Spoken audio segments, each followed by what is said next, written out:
The first thing that comes to mind when we hear the word satyagraha is the principle of civil disobedience and passive resistance. Interestingly, Gandhi renounced and discouraged the use of both these terms for being contrary to the elementary principles of satyagraha.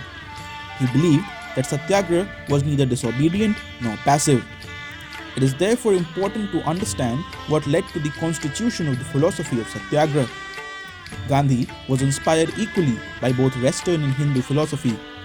In its essence, passive resistance is a principle that Gandhi derived out of the writings of Leo Tolstoy, Henry David Thoreau, and John Ruskin.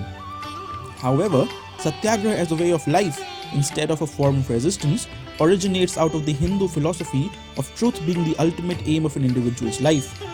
It is the struggle for this truth that comprises satyagraha.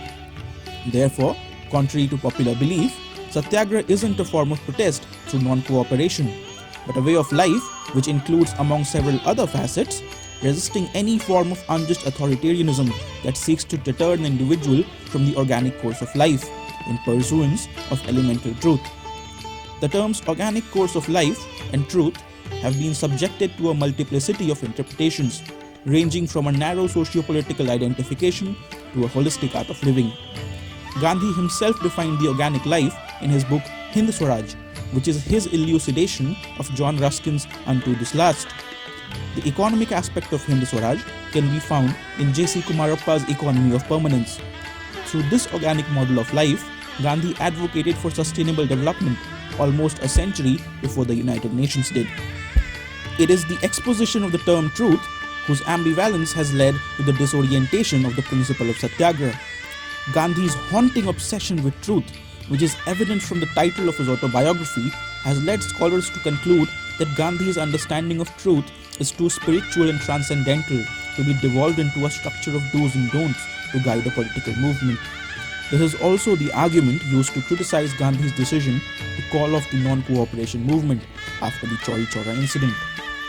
However, it is this haunting obsession with truth that is essential to demarcate the difference between a non-violent protest and satyagraha. It is imperative that we delineate this distinction between a dharna and satyagraha before analyzing the success or failure of any movement that pretends to be a satyagraha. A mismanaged dharna can often lead to public nuisance, and its object can be acceptable or unacceptable to people based on their political affiliations. This isn't the case with satyagraha, because it doesn't start as a form of resistance against establishment. Unlike a dharna, it doesn't seek to alienate the opposition. Rather, it starts in the mind of a satyagrahi not as a political object or desire, but as the study of the encumbrance that seeks to disturb the organic way of life, and ends not with a convenient administrative arrangement, but with the establishment of a social or political order more sustainable than the one it replaces. It is because of this ambitious holistic overhaul that it seeks to achieve that satyagraha has been denounced by numerous scholars for being a spiritual idea having no tangible or quantifiable measures to determine its success. However, in its most unambiguous definition, satyagraha is a modern idea of sustainable development that entails not just infrastructure refinement, but a psychological overhaul of priorities, which is essential for a world suffering from poor resource utilization and environmental degradation. This year marks the 100th anniversary of the Champaran movement, which is a perfect embodiment of the principle of satyagraha. Our nationalist mythology has painted the Champaran movement as an outright revolt against an oppressive colonial government and business interests.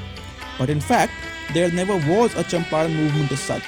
Gandhi did not organize protest marches, nor end campaigns, strikes, or civil disobedience in Champaran. He understood that resolving the indigo problem would only mean momentary relief for the peasants of Champaran, and that they would still remain vulnerable to such subjugation in the future. Thus, he used his art of political persuasion to bring relief to the peasants, but decided to stay back in Champaran and continue his satyagraha. He set up primary schools as well as centers of health and sanitation to emancipate the people from their ignorant lifestyles. He thus, over a period of many years, was able to set up a self-sustainable model of organic life. Similarly, in 1971, the entire area of the Musehri block in Muzaffarpur district was under the dread of land grab and Naxal violence. Jayaprakash Narayan was perhaps the last big leader of the country to engage in dialogue with Naxalites. He spent months in the affected area and persuaded them to lend their hand in establishing a sustainable system of resource utilization. He said, "If during this period I am unable to convince you of the superiority of non-violent action, I'll have no moral authority to restrain you from going your own way." He visited them in jails in Jamshedpur and Calcutta and pressed the West Bengal and Bihar governments to treat the Naxalites more humanely.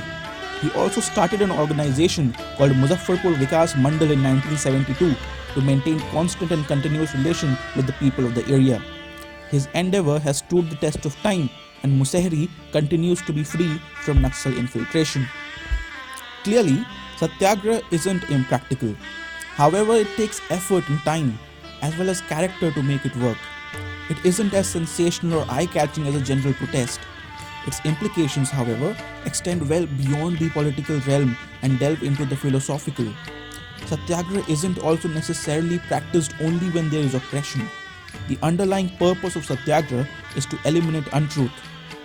This untruth can exist in the form of a dogmatic or unconscious community, a predatory economic or colonial system, or a valueless personal attitude towards life.